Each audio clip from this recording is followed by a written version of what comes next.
Assalaamu calaykum. Soo dhawaada saaxiibada qaaliga ah ee ku xiran channelkeena Baro English Academy.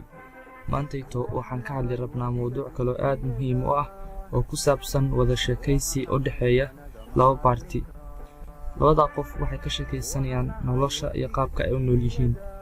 Markii qofkii koowaad ayaa ku hormaray wuxuu yiri hello, sidee tahay? My name is Andrea. Magacaygu waa Andrea. Sidee tahay? Magacaygu waa Andrea. qofkii kale ayaa u jawaabay wuxuu yiri hi, waan fiicanahay macnaha. How are you doing? Sidee samaynaysaa? macnaha xaaladaadu waa sidee? adigu xaaladaada ka waran? wuxuu yiri I am okay, anigu waan fiicanahay. I am okay, anigu waan fiicanahay. Thank you, waa mahadsantahay. Okay, qofkii kale ayaa haddana su'aal weydiiyey oo ku yiri where do you live? halkee ku nooshahay? Where do you live? halkee ku nooshahay?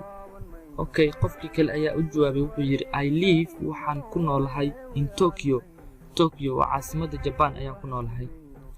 qofkii kale wuxuu yiri nice, I live in Paris. yacni waa si wacan inaan ku nooshahay Tokyo. I live, anigu waxaan ku noolahay in Paris, magaalada Paris ayaan ku noolahay. Okay, qofkii kale ayaa haddana su'aal weydiiyey ku yiri how long in intee leeg do you live there? ayaad ku nooshahay halkaas? yacni in intee leeg ayaad ku nooshahay halkaas oo Tokyo. Okay, wuxuu ku yiri I live, waxaan ku noolahay there halkaas for 11 years. 11 sano ayaan ku noolahay. waa nin deegaanka ku dhashay oo halkaas ama macnaha meeshaas iska nool 11 sano ayaan ku noolahay ayuu yiri. I live there, halkaas waxaan ku noolahay for 11 years. 11 sano ayaan ku noolahay. qaybta kale aan u gudubno marka continue, yacni conversationkeeni weli waa noo socdaa, waa continue. Okay, wuxuu ku yiri do you live alone? ma waxaad nooshahay keligaa or ama samahani with your family? mise familkaada ayaa la nooshahay? Do you live alone? ma keligaa ayaad nooshahay or ama samahani with your family? mise waxaad la nooshahay familigaada? Okay, qofkii kale ayaa yiri I live with, anigu waxaan la noolahay with my wife. xaaskayga ayaa la noolahay. yacni ereyga with waxaa loo adeegsadaa shaygu markuu shay raacsan yahay ama combined camal oo kale. I live, anigu waxaan la noolahay with my wife. xaaskayga ayaan la noolahay.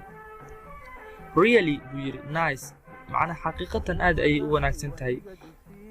I live, anigu waxaan la noolahay with sisters, gabdho. macnaha gabar waaye. gabar ayaa su'aasha weydiisay, waxay ku tiri yaa la nooshahay? markaasuu ninka wuxuu ku yiri waxaan la noolahay xaaskayga. markaas gabadhii waxay tiri really nice, aad ayay u fiican tahay.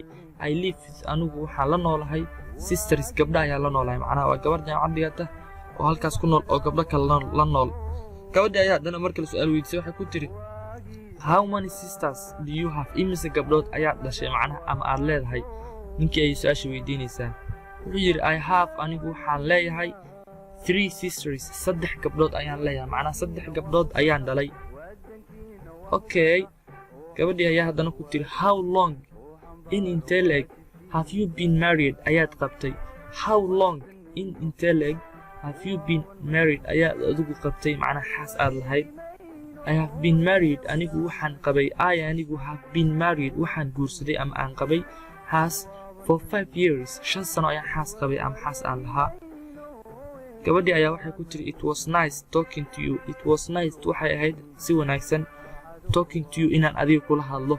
yacni inaan adiga kula hadlo waqti aad u qurux badan ayay ahayd. It was nice talking to you but laakiin I have to go, waa inaan baxaa, macnaha inaan baxaan rabaa.